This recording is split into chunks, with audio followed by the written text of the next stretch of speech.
Hi friends, मैं नाम सूर्या है और आप देख रहे हैं बॉलीवुड क्रेजीज। आज मैं बात करूंगा अमिताभ बच्चन के बारे में क्योंकि आज उनका जन्मदिन है। जी हाँ, अमिताभ बच्चन अब 74 इयर्स के हो गए, यानी कि 74 साल के हो गए अब अमिताभ बच्चन। और कहीं ना कहीं एक बड़ी खुशखबरी की बात है पूरे बॉलीवुड जगत के लिए। जितने भी सिनेमा फैंस हैं दुनिया भर में, उनके लिए बहुत खुशखबरी की बात है। लेकिन जो अमिताभ बच्चन की जर्नी है वो इतनी आसान नहीं रही है। जिस अमिताभ बच्चन को हम जानते हैं वो अमिताभ बच्चन कैसे बने, वो बॉलीवुड के शहंशाह कैसे बने, इसके पीछे बहुत लंबी कहानी है। कुछ चीजें आप जरूर जानते होंगे उनके बारे में, बट मैं आपको कुछ और चीजें बताऊंगा जिससे शायद आप रूबरू कभी ना हुए हो।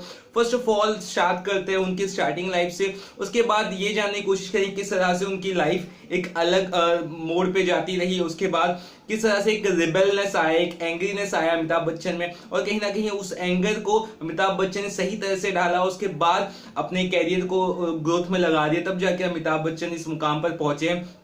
उनकी लाइफ जर्नी बताता हूँ, स्टार्टिंग में से बताता हूँ। सबसे पहले उनका जन्म हुआ था 11 अक्टूबर 1942 में इलाहाबाद में, उत्तर प्रदेश में, इंडिया में। उसके बाद वो फिर धीरे धीरे जब बड़े होने लगे, उनको सबसे अच्छी चीज ये है कि उनके माँ बाप ऑलरेडी एक राइटर फैमिली से थे।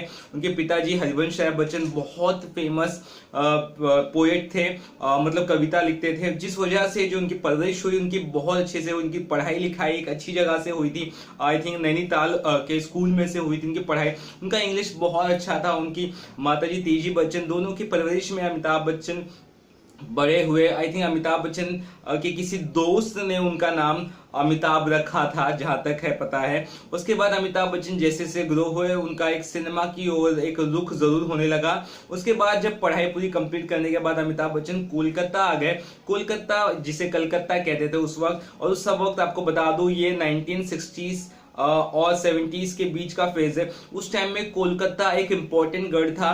मुंबई फिल्म इंडस्ट्री थी, लेकिन मुंबई का एक जो रुतबा था वो उतना ज्यादा शायद स्ट्रांग नहीं था। आप किसी भी बुजुर्ग से पूछोगे वो हमेशा आपको कहेगा कि मुंबई पहले कुछ नहीं था, पहले कोलकाता यानी कि कलकत्ता था। लोग कलकत्ता जाने की बात करते थे, पुरानी से पुरानी फिल्में देख लो, कलकत्ता जाने की बात करते थे, क्योंकि कलकत्ता उस टाइम पे हाईली डेवलप था मुंबई के हिसाब से, या बॉम्बे के हिसाब जिसे हम कहते हैं, या किसी और जगह से हिसाब से इंडिया में कलकत्ता बहुत डेवलप था। तो नौकरी वगैरह की जैसे बात होती थी वहां पे कलकत्ता जाया करते थे। तो आप समझ गए होंगे। तो अमिताभ बच्चन भी कलकत्ता गए। अमिताभ बच्चन ने वहां पे काम थोड़ा बहुत किया, लेकिन कहीं ना कहीं उनको जो रुझान था वो फिल्मों की ओर था, और अमिताभ बच्चन फिर मुंबई का रुख किया। अमिताभ बच्चन के पास पैसे ज्यादा नहीं थे, पर कहीं ना कहीं एक जिद थी। आप सोच सकते हैं एक राइटर फैमिली से बिलोंग करते हुए, वो भी 1960s के दौर में, एक बंदा अपने माँ बाप को कन्विंस या अनकन्विंस करते हुए किसी भी तरह से कलकत्ता से मुंबई आता है, वो भी एक्टर बनने के लिए। आप कहीं ना कहीं देखो, इतनी बड़ी डिसीजन आप ले रहे हो, इतनी बड़ी चीजें कर रहे हो, तो उसमें आपका एग्रेशन बहुत इंपॉर्टेंट है। इस फेज में आप उसे एग्रेशन को एक अपने कॉन्फिडेंट एक उसमें बदलना बहुत इंपॉर्टेंट है, और अमिताभ बच्चन ने वो जरूर किया। इस वजह से अमिताभ बच्चन मुंबई में आए। मुंबई में कोई जानता नहीं, कुछ उतना पता आता नहीं था उन्हें कहीं। तो अमिताभ बच्चन ने कुछ जो रातें हैं मरीन ड्राइव के स्टेशन पे गुजारी। उसके अलावा बीच के यहाँ पे बैठा करते। तो अमिताभ बच्चन भी बाकी जो एक्टर्स, जो कई सारे एक्टर्स हैं जो मुंबई में इसी तरह का एक स्ट्रगल देख चुके थे, अमिताभ बच्चन में से कुछ स्टार्टिंग वाले एक्टर है, पहले फेज वाले एक्टर है जिन्होंने इस तरह का सबसे पहले दौर देखा है। उसके बाद अमिताभ बच्चन कई इक्की दुक्की फिल्मों में ट्राई करने की कोशिश की है। उसके बाद अमिताभ बच्चन ने ऑल इंडिया रेडियो की बात आपने सुनी होगी, लेकिन मैं फिर से बता दूं, ऑल इंडिया रेडियो में गए थे जॉब के लिए। ऑल इंडिया रेडियो में उनको वॉइस, सीधी सी बात है, और रेडियो है तो वॉइस का ही इंपॉर्टेंस रहता है। अमिताभ बच्चन की वॉइस अच्छी खासी हैवी, आपको पता है, सला ऐसा बोलते हैं। तो अमिताभ बच्चन को रिजेक्ट कर दिया क्योंकि आवाज उनकी मोटी थी या वजन थी। ये एक रीजन देके रिजेक्ट कर दिया। और अमिताभ बच्चन की हाइट काफी लंबी थी, तो पर्सनालिटी जरूर अच्छी थी, बट कहीं ना कहीं अमिताभ बच्चन को जो एक बैड लक था वो उनके कहीं ना कहीं स्टार्टिंग फेज में था। और हरिवंश राय बच्चन जो उनके पिताजी थे अमिताभ बच्चन, उनके दोस्त थे के अब्बास। वो बहुत बड़े डायरेक्टर, ख्वाजा अब्बास नाम था उनका, और वो बहुत बड़े डायरेक्टर थे बॉलीवुड में। उनका कहीं ना कहीं फिर हेल्प लेनी पड़ी। ख्वाजा अब्बास की ही पहली फिल्म थी वो सात हिंदुस्तानी, जिसमें अमिताभ बच्चन ने अपना पहला रोल किया। सात हिंदुस्तानी में से एक अमिताभ बच्चन भी उसमें फिल्में थे। उसके अलावा इस फिल्म में महबूब के एक भाई भी थे, और उसके अलावा फिल्म में उत्पल दत्त थे जो बंगाली सिनेमा के बहुत फेमस एक्टर है। तो ख्वाजा अमीर अब्बास की फिल्म से उन्होंने डेब्यू जरूर किया 1969 में साथ हिंदुस्तानी, लेकिन ये फिल्म के बाद उनका एक इमेज जो बनने में काफी वक्त लग गया। उनकी जो पहली कमाई आई वो एक बंगाली फिल्म से आई थी, मृणाल सेन की फिल्म। मृणाल सेन बहुत बड़े डायरेक्टर है, जिस तरह सत्यजीत रे उसी तरह मृणाल सेन भी बहुत बड़े डायरेक्टर है, बहुत बड़े, मतलब उनको बहुत अप्रिशिएट किया जाता है उनके वर्क्स के लिए। तो उनकी फिल्म थी भुवन शो में। भुवन शो में का जो आपको पता है, फिल्म चालू होने से पहले एक नरेशन होता है, किरदार को प्रेजेंट करते ये है भुवन शो में, ये इस यहाँ पे रहते हैं बंगाल में, इस तरह का एक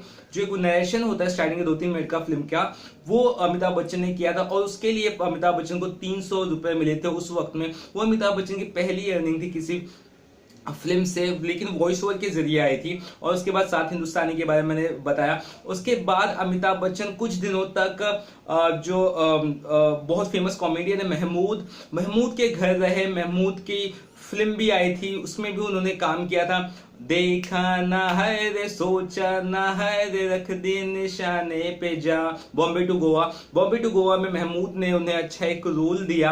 ये रोल से थोड़ा निखरे जरूर, बट कहीं ना कहीं उतना एक कामयाबी उतना नहीं हो पाई थी। बट सही में जो उनको कामयाबी मिली वो 1970 में मिली थी आनंद फिल्म से। ऋषिकेश मुखर्जी की फिल्म थी आनंद, जो 1970 में रिलीज हुई थी, जहां पे राजेश खन्ना स्टारिंग में थे। आपको बता दो 1969 में आराधना फिल्म आई, जिससे राजेश खन्ना एक अपने पीक पे थे, एक सुपरस्टार बन चुके थे। वो एक फिल्म से तो ज्यादा पुराने नहीं थे राजेश खन्ना उस दौर में, लेकिन राजेश खन्ना फेमस हो चुके थे आराधना, और उनके अपोजिट में अमिताभ बच्चन को रोल मिला, वो बहुत बड़ी बात थी। अमिताभ बच्चन ने बखूबी अपना रोल निभाया। एक सीरियस, बहुत सीरियस फिल्म है, इतनी सीरियस फिल्म आपने इंडियन सिनेमा में शायद ही देखी होगी।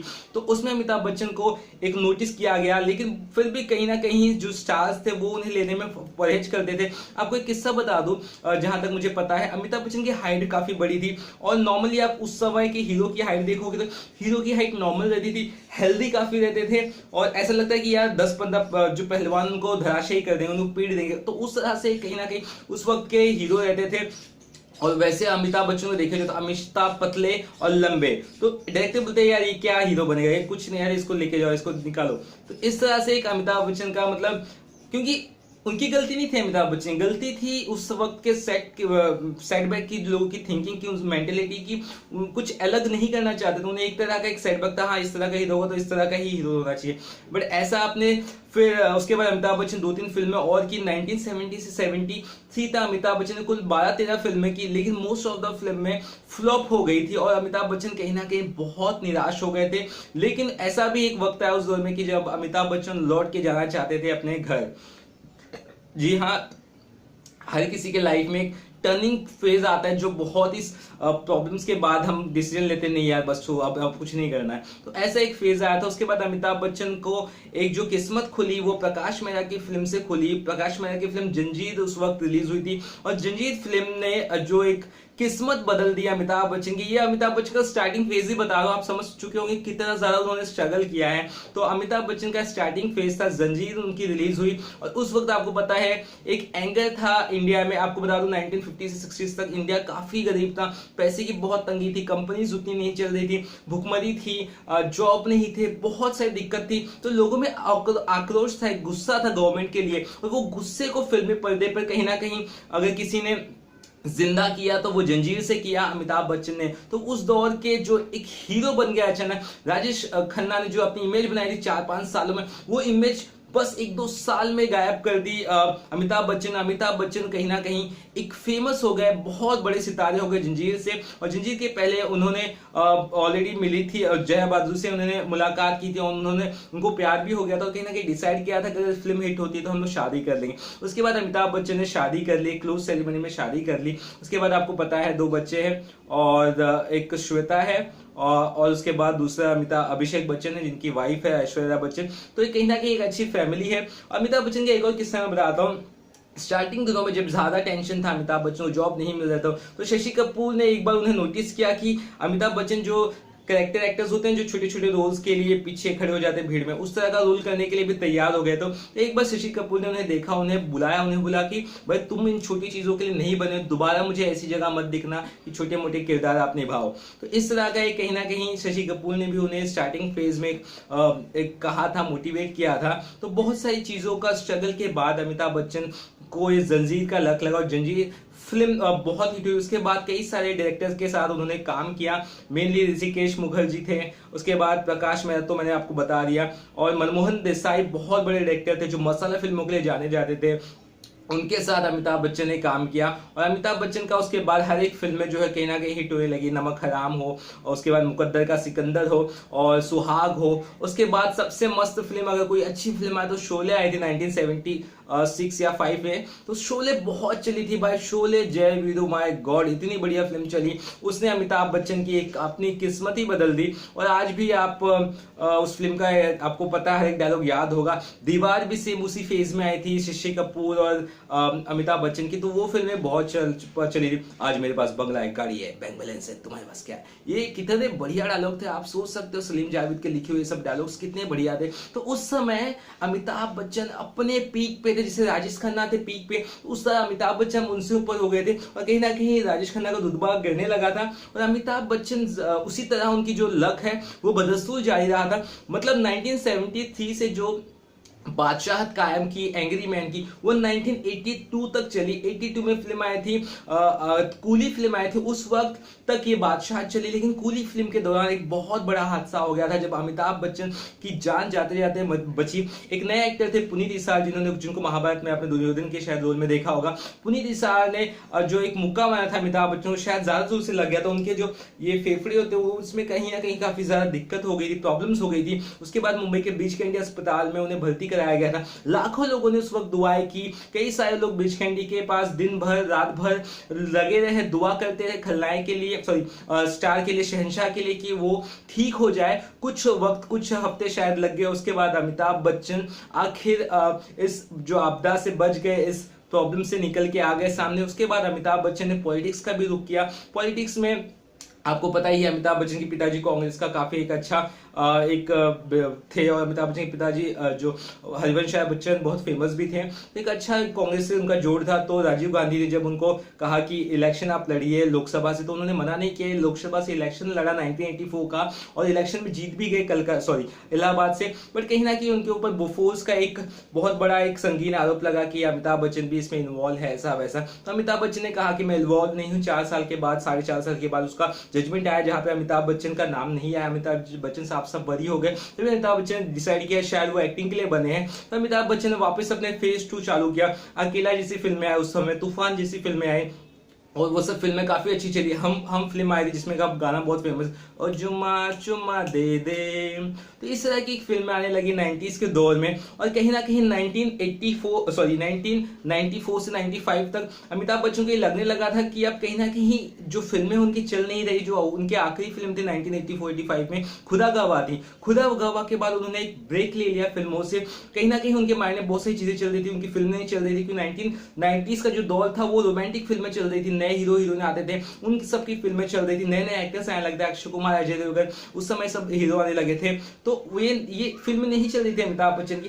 तो अमिताभ बच्चन ने अपनी कंपनी खोली ABCL अपनी वाइफ के साथ मिलकर, और ABCL भी कहीं ना कहीं 4-5 साल ये कंपनी चली, लेकिन कंपनी का दिवालिया निकल गया, क्योंकि अमिताभ बच्चन को कहीं ना कहीं जो बिजनेस का फंडा था वो शायद समझ जा सके। अमिताभ बच्चन कई बॉलीवुड फिल्मों में पैसे लगाए एज ए प्रोड्यूसर, कोई तमिल तेलुगु फिल्मों में पैसे लगाए, बट वो पैसे डूब गए, फिल्में चली नहीं। अमिताभ बच्चन एकदम कंगाल जैसे हालात में आ गए। वो एक ऐसा दौर था जब जया बच्चन को भी काम करना पड़ा। जया बच्चन ने 1084 की माँ करके फिल्म थी 1999 में आई थी, उसमें भी उन्हें काम करना पड़ा, क्योंकि पैसे की बहुत दिक्कत थी, और कहीं ना कहीं उनका जो घर बार है कहीं ना कहीं लुट जाता, इस तरह की हालत आ गई थी। और 2000 में कहीं ना कहीं आपको पता है एक सितारा चमका अमिताभ बच्चन के लिए वापस से। और अमिताभ बच्चन को कौन बनेगा करोड़पति जो एक सीरियल मिला, टीवी सीरियल, जिसके बाद अमिताभ बच्चन का लक उनके साथ रहा। और यश चोपड़ा से भी वो कहीं ना कहीं मदद मांगने गए तो यश चोपड़ा ने भी उन्हें मोहब्बतें फिल्म दी।